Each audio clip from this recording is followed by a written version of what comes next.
America, the land of opportunity, just sent out a whole lot of pink slips. On February 15, 2025, thousands of federal employees received an unwelcome surprise. It wasn't a singing telegram or a fruit basket, it was a termination notice. They were fired. Their crime? Being on probationary status at the Department of Health and Human Services. Imagine getting that news. You're starting your career, excited to serve your country. Suddenly, you're out of a job. And it's not just you. It's thousands of your colleagues across the country. The official reason given? Their ability, knowledge, and skills didn't fit the agency's current needs. Basically, they weren't a good fit, which is weird because many of these folks were scientists and engineers. They were the ones researching diseases, ensuring food safety, and managing our healthcare systems. You'd think those skills would be in high demand, but apparently not. This wasn't just some random HR mishap, this was a coordinated effort, a government-wide initiative to trim the fat, so to speak. Leading the charge? The Department of Government Efficiency, fondly known as DOGE. And who's steering this bureaucratic battleship? None other than Elon Musk. Yes, the rocket man himself. He's traded in his SpaceX suit for a government-issued stapler. Now, not everyone got the axe. Some agencies, like the Indian Health Service and the CDC's disease detectives, got a pass. Public outcry probably helped. Turns out people like having doctors around during a pandemic. Who knew? But for many others, it was a pink slip party.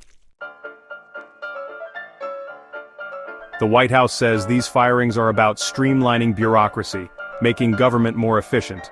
Because, as we all know, the government is known for its lightning-fast reflexes and lean operations. HHS Secretary Robert F. Kennedy Jr. echoed this sentiment. His advisor, Callie Means, pointed to declining life expectancy in the U.S. as a sign that HHS needed a shakeup. Because nothing says public health like mass firings. So let's break this down. The government, under the watchful eye of Elon Musk, decided to fire thousands of probationary employees at HHS. Their reasoning? These employees weren't a good fit, and the department needed to be more efficient. All this while America's life expectancy is heading south. Does any of this make sense? Well, that's for you to decide. But here's the thing about efficiency. It's often sold as this magical solution, a way to do more with less. But what often gets lost in the equation are the human costs. The people behind the desks, the ones actually doing the work.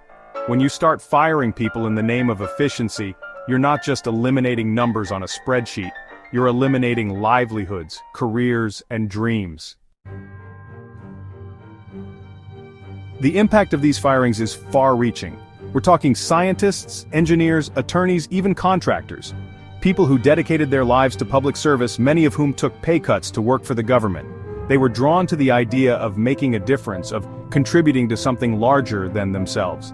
And how does the government thank them? By giving them the boot.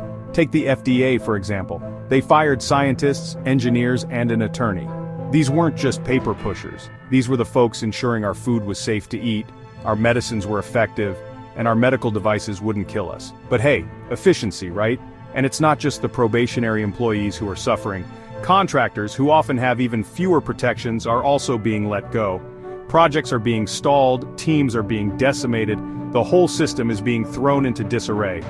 One former CDC contractor described how their two-person team tasked with disease surveillance was cut in half, leaving the remaining probationary employee to handle the workload alone.